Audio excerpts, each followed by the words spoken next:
ಕೊಲೆ ಕೇಸ್ನಲ್ಲಿ ದರ್ಶನ್ ಮತ್ತು ಗ್ಯಾಂಗ್ಗೆ ಜಾಮೀನು ಮಂಜೂರಾಗಿರೋ ವಿಚಾರಕ್ಕೆ ಸಂಬಂಧಪಟ್ಟಂತೆ ರೇಣುಕಾಸ್ವಾಮಿ ಅವರ ತಂದೆ ಕಾಶಿನಾಥ್ ಅವರು ಭಾವುಕರಾಗಿದ್ದಾರೆ, ಕಣ್ಣೀರಿಟ್ಟಿದ್ದಾರೆ. ಅವರು ಕೋರ್ಟ್ ಮೇಲೆ ನಮಗೆ ನಂಬಿಕೆ ಇದೆ ಅಂತ ಅವ್ರು ಸ್ಟೇಟ್ಮೆಂಟ್ ಅನ್ನು ಕೊಡ್ತಾ ಇದ್ದಾರೆ.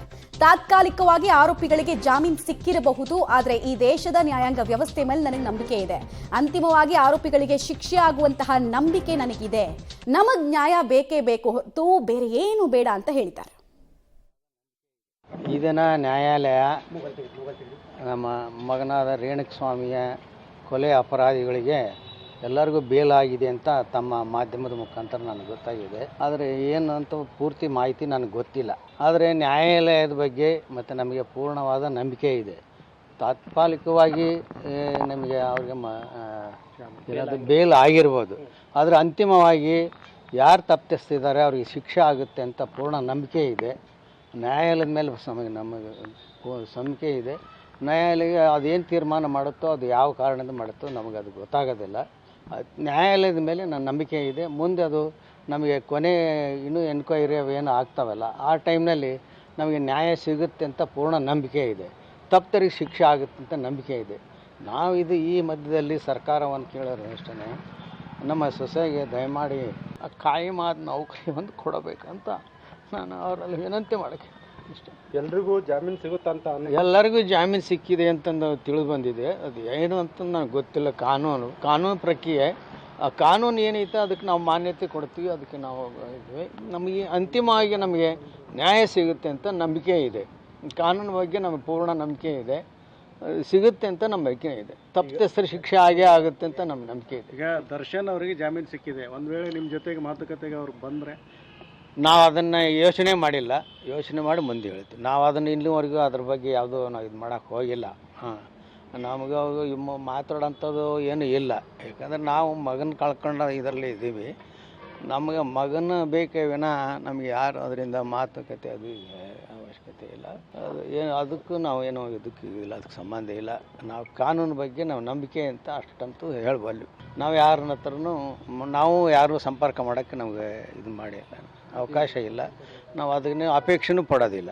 ಈಗ ಹಿಂದೆ CM ಅವ್ರನ್ನ ಭೇಟಿ ಆಗಿದ್ರಿ, ಈಗ ಜಾಮೀನು ಸಿಕ್ಕಿದೆ, ಈ ವಿಚಾರವಾಗಿ ಏನಾದರೂ CM ಭೇಟಿ ಆಗ್ತೀರಾ ಮತ್ತೆ ನೀವು ಏನಾದರೂ? ಇಲ್ಲ, ಅದ್ರ ಬಗ್ಗೆ ಯೋಚನೆ ಮಾಡ್ತೀನಿ. ನಮ್ಮೆಲ್ಲ ಹಿರಿಯರು ಇದ್ದಾರೆ, ನಮಗೆ ಬೇಕಾದಷ್ಟು ಆತ್ಮೀಯರಿದ್ದಾರೆ. ಅವ್ರ ಹತ್ರ ಚರ್ಚೆ ಮಾಡಿ ಏನು ಮಾಡ್ಬೇಕಂತ ತೀರ್ಮಾನ ಮಾಡ್ತೀವಿ.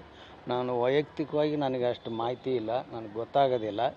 ನಮ್ಮ ಹಿತೈಷಿಗಳಿದ್ದಾರೆ, ಅವರೆಲ್ಲ ಸಜೆಷನ್ ಕೊಡ್ತಾರೆ. ಆ ಸಜೆಷನ್ ಮೇಲೆ ನಾವು ಮುಂದುವರಿತೀವಿ. ಈಗ ಜಾಮೀನು ಮಂಜೂರಾಗಿದೆಯಲ್ಲ, ಅದನ್ನು ಪ್ರಶ್ನಿಸಿ ಸುಪ್ರೀಂ ಕೋರ್ಟ್ ಮೊರೆ ಹೋಗಬೇಕಾಗುತ್ತೆ ಸರ್ಕಾರ, ಅದಕ್ಕೆ ನೀವು ಆಗ್ರಹ.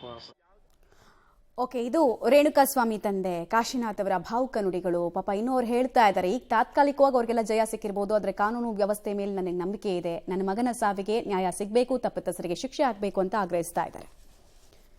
ರೈಟ್, ಡೀಟೇಲ್ಸ್ ಕೊಡ್ತಾರೆ. ನೇರ ಸಂಪರ್ಕದಲ್ಲಿ ಜಾಯ್ನ್ ಆಗ್ತಾ ಇದ್ದಾರೆ ಲೋಕೇಶ್. ಈಗ ಮುಂಚೆ ಮೆಡಿಕಲ್ ಟರ್ಮ್ಸ್ ನಲ್ಲಿ ಬೇಲ್ ಸಿಕ್ಕಾಗ ಅವರು ಮೈಸೂರಿಗೆ ಹೋಗಬೇಕು ಅಂತ ಬಯಸಿದ್ರು ಕೂಡ ಆಗಿರ್ಲಿಲ್ಲ. ಸೊ ಈಗ ಯಾವ ರೀತಿ ಚಿಂತನೆಯನ್ನು ಮಾಡ್ತಾ ಇದ್ದಾರೆ? ಇಲ್ಲೇ BGS ಆಸ್ಪತ್ರೆಯಲ್ಲೇ ಚಿಕಿತ್ಸೆಯನ್ನು ಮುಂದುವರಿಸ್ಕೊಳ್ತಾರೆ, ಎಷ್ಟು ಸಮಯ ಮುಂದುವರಿಸ್ಕೊಳ್ತಾರೆ? ಮತ್ತೆ ರೆಗ್ಯುಲರ್ ಬೇಲ್ ಆಗಿರೋದ್ರಿಂದ ಅವರು ಅಂಡರ್ ದ ನೈಫ್ ಅಥವಾ ಸರ್ಜಿಕಲ್ ಆಪರೇಷನ್ ಹೋಗ್ಲೇಬೇಕು, ಮಾಡ್ಕೊಳ್ಳೇಬೇಕು ಅಂತ ಏನಿಲ್ಲ, ಅವರ ಆಪ್ಷನ್ ಇಂದ ಹೊರಗೆ ಉಳಿಬಹುದು. ಸೊ ಏನೇನು ಸಾಧ್ಯತೆ ಇದೆ, ಏನೇನು ಆಪ್ಷನ್ಸ್ ಇದೆ? ದರ್ಶನ್ ಟ್ರೀಟ್ ಮಾಡ್ತಿರುವಂತಹ ವೈದ್ಯರು ಹೇಳೋದೇನು, ದರ್ಶನ್ ಕುಟುಂಬಸ್ಥರು ಹೇಳೋದೇನು? ಮಮತಾ, ಈಗ 3-4 ಸಾಧ್ಯತೆಗಳು ಇರುವಂಥದ್ದು. ಅದರಲ್ಲಿ ಪ್ರಮುಖವಾದ ಸಾಧ್ಯತೆ ಅಂತಂದ್ರೆ ಆಪರೇಷನ್ ಮಾಡಿಸ್ಕೊಳ್ಳೋದು ಡೌಟ್ ಅಂತ ಹೇಳಲಾಗ್ತಾ ಇದೆ. ಜಾಮೀನು ಮಂಜೂರಾಗಿರೋ ಕಾರಣಕ್ಕೋಸ್ಕರ ಆಪರೇಷನ್ ಅನ್ನ ಬಿಟ್ಟು ಕನ್ಸರ್ವೇಟಿವ್ ಟ್ರೀಟ್ಮೆಂಟ್ ಮುಂದುವರಿಯುವ ಸಾಧ್ಯತೆಗಳು ಹೆಚ್ಚಾಗಿ ಕಾಣ್ತಾ ಇರುವಂಥದ್ದು.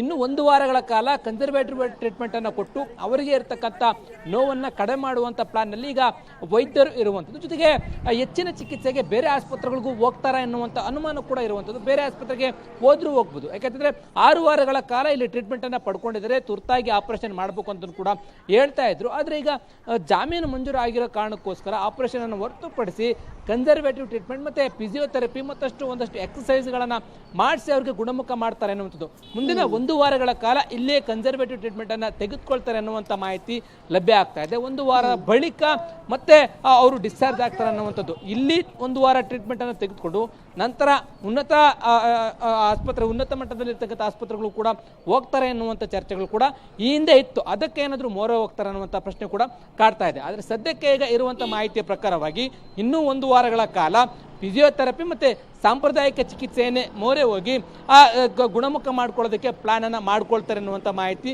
ಲಭ್ಯ ಆಗ್ತಾ ಇರುವಂಥದ್ದು. ಅವ್ರಿಗೆ ಇರ್ತಕ್ಕಂಥ ಬೆನ್ನು ನೋವಿನ ಕೆಳಭಾಗದ ಸೊಂಟದ ಕೆಳಭಾಗದ ಇರ್ತಕ್ಕಂಥ ಮೂಳೆ ಏನಿದೆ ಆ ಮೂಳೆ ಹೊರಗಡೆ ಬಂದು ನರಕ್ಕೆ ಒತ್ತಡ ಆಗ್ತಾರೆ ಕಾರಣಕ್ಕೋಸ್ಕರ ಅದನ್ನು ಕಡಿಮೆ ಮಾಡಲಿಕ್ಕೆ ಬೇರೆ ರೀತಿಯಾದಂಥ ಟ್ರೀಟ್ಮೆಂಟ್ಗಳನ್ನು ಕೂಡ ಕೊಡಬಹುದು. ಆ ಕಾರಣಕ್ಕೋಸ್ಕರ ಅದನ್ನು ಕೊಡ್ತೀವಿ ಅಂತ ಕೂಡ ವೈದ್ಯರು ಚರ್ಚೆ ಮಾಡ್ತಾ ಇದ್ದಾರೆ. ಹಾಗಾಗಿ ಕನ್ಸರ್ವೇಟಿವ್ ಟ್ರೀಟ್ಮೆಂಟನ್ನು ಇನ್ನೂ 1 ವಾರಗಳ ಕಾಲ ಮುಂದುವರಿಸ್ತಾರೆ ಅನ್ನುವಂಥ ಮಾಹಿತಿ ಲಭ್ಯ ಆಗ್ತಾ ಇರುವಂಥದ್ದು. ಮಮತಾ. Okay, right. ಧನ್ಯವಾದ ತಮ್ಮೆಲ್ಲ ಮಾಹಿತಿಗಾಗಿ ಲೋಕೇಶ್. ಸದ್ಯಕ್ಕೆ 3-4 ಆಪ್ಷನ್ಸ್ ಅಂತೂ ಕೊಟ್ಟಿದ್ದಾರೆ, ಬಟ್ ಆಪ್ಷನ್ ಅನ್ನ ಪಿಕ್ ಮಾಡಿಲ್ಲ ದರ್ಶನ್ ಕುಟುಂಬಸ್ಥರು.